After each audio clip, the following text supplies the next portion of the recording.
there is a very active trade on the highest grossing movie in 2026. So any film released in the year 2026 between January and December, there's a very active market with a lot of trending bets on Spider-Man, Avengers, Toy Story 5 are the three to top the list. Hmm. Do you have any thoughts in those top three right there? Do any of those jump out as most likely to be the highest grossing film? I mean, as you say it, I feel like Toy Story because of the age range potential. Everyone Right. can go Like, see that. Well, and there's been so many of it, everyone has an attachment to the IP. Even if you're an older person, you grew up with the original, so even if you're single, you would go see Toy Story. If you have kids or family, it just hits. It's why like Nate is so huge because like Bargatze, the whole family can go see him. So right, that's right. you're selling four tickets at a time, not just couples. True. So it's the Nate Bargatze effect pushing Toy But Story that's 5 the to the top. effect. It's co-generational viewing.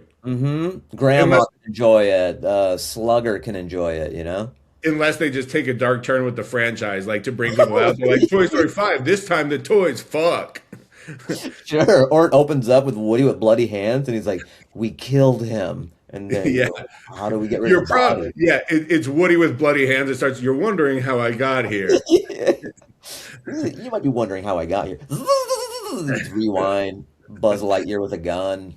It's perfect. Well, okay. So after we have Spider-Man, Avengers, Toy Story 5, so obviously animation or the comic book Yeah. franchises are leading the charge. After that, the Odyssey is getting a little bit of Mm, traction. Nolan. Oh, you think it's Nolan as opposed so you don't think it's history buffs coming out, it's Nolan buffs. Yeah. Yeah. I mean, you framed it like I was gonna backtrack, but I'm like, absolutely Nolan. Yeah, how many high school English teachers can buy movie tickets? But how cool is it? I feel lucky for students who are gonna get this. They're gonna get to watch this in school for the next couple of years. What an Yes. awesome movie! Because when we were growing up, it was I don't know what did we have to watch? Maybe like what was the Pearl Harbor one? It was called Harbor. That's right. What was the Pearl Harbor movie called? What was the Pearl Harbor movie? Yeah. Pearl Harbor.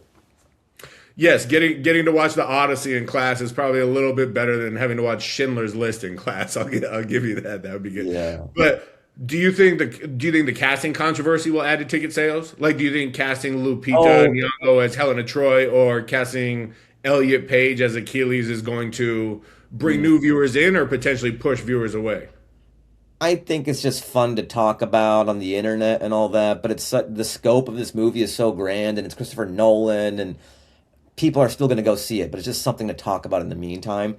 But I think it is interesting. It does feel like carryover from the way Hollywood and society was before the pendulum shifted a little Right. back to center, you know? Because Yeah, yeah. a movie like this takes so long to make that they're like, all right, we'll have a black trans person in a wheelchair. And then it takes like 6 years to make the movie, and when it comes out, it's like, oh, we're not doing that anymore. Oh, yeah, that's funny. They were casting according to the Hollywood standards of 5 years ago, and then when it finally came out, they're Yes. like, "Oh no, no, no! Yeah. This is Shane Gillis's Hollywood now." Uh-huh. Like they rotoscope Shane over the black trans paraplegic person in the lead role because Hilarious. politics has shifted. But it makes That's sense because it takes so long for a movie like this to get made that, yeah, when you in pre-production, you are doing business best practices at that time, and then right. time changes. Yeah, you're like casting Lupita as Helen of Troy. There's no way this will backfire in five Right, years. right. You always Okay, stay behind the curve when you're doing it. Like, did we go enough? yeah. So again, the leaderboards on the trending bet of highest grossing movie in 2026, we had Spider-Man, Avengers, Toy Story 5, Super Mario Brothers was up there, but I don't think there's a chance. We talked about the Odyssey. Now I'm going to throw a couple of the long shots. There's a batch of movies that all have a 1% chance. See if you think any of these are sleepers. We have Dune, Scream 7, Jumanji 3, which I don't think is going to get the bump from all the jokes about the Kevin Hart roast that they Uh, might be anticipating. And then last but not least, Michael. Did you go see Michael? I did. It Thoughts? blew my mind. I wasn't expecting, I wasn't clamoring to go see it opening day or anything, but Michael Jackson is a big part of my life. I grew up in that era, and that was almost like peak monoculture. Everyone knew Michael. Like, is just such a unifying person, and the music was so great. That's how I started dancing. I would rewind the music videos and concert footage. That Michael is my first foray into performance. I Oh, would really? dance for assemblies like Billie Jean and all that, and so dancing came before comedy. So Michael holds a very special place in my heart. And when I watched the movie, I didn't realize how big of a impact it was on me because I was transported to like when I was a child as I'm watching You, it, and you then start crying as you're watching almost, dude, Jafar. almost. I was there. I went there with my girlfriend, and I'm having a private moment. Like I'm literally flashing back to me sitting on the carpet with my legs crossed, watching Michael Jackson. Um, and then Jafar did such a good job. And after the movie, I was like, I told my girlfriend, I go, we can't go home. We have to talk. So we went to like a coffee shop, and I just had to like get all this stuff off my chest and diarrhea and parse what I saw, like what he meant to me and how good the movie was in terms of if you love Michael, if you grew up with that, that is tailor made for you.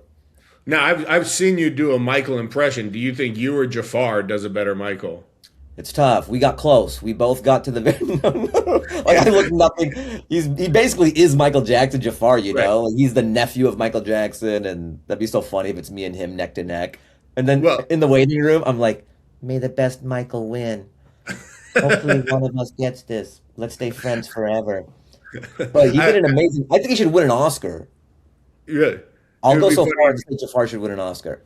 you were cast as Michael Jackson by the same person that cast Elliot Page as Achilles. Yeah, yeah. Every actor just wants to go in for that casting Yeah, director. Like, this what? casting director was batting 1,000 in 2022, and then just became Yeah. the most hated person in He's like America in the 2026. DEI hot list. Yeah. All right, but do you think any of those Dune, Scream, Michael Jumanji? Do you think any of them stand a chance, or it's obviously going to one of the big three: Spider-Man, Avengers, or you say Toy Story 5? I think maybe Michael could do it with international and all that stuff, Oh, and interesting. Yeah, maybe he can't. Maybe I'm you're so such biased though. yeah, you're such a Michael fan that you're like, you know what? I'm taking the 1%. I'm I'm taking the taking the one. 1% bet.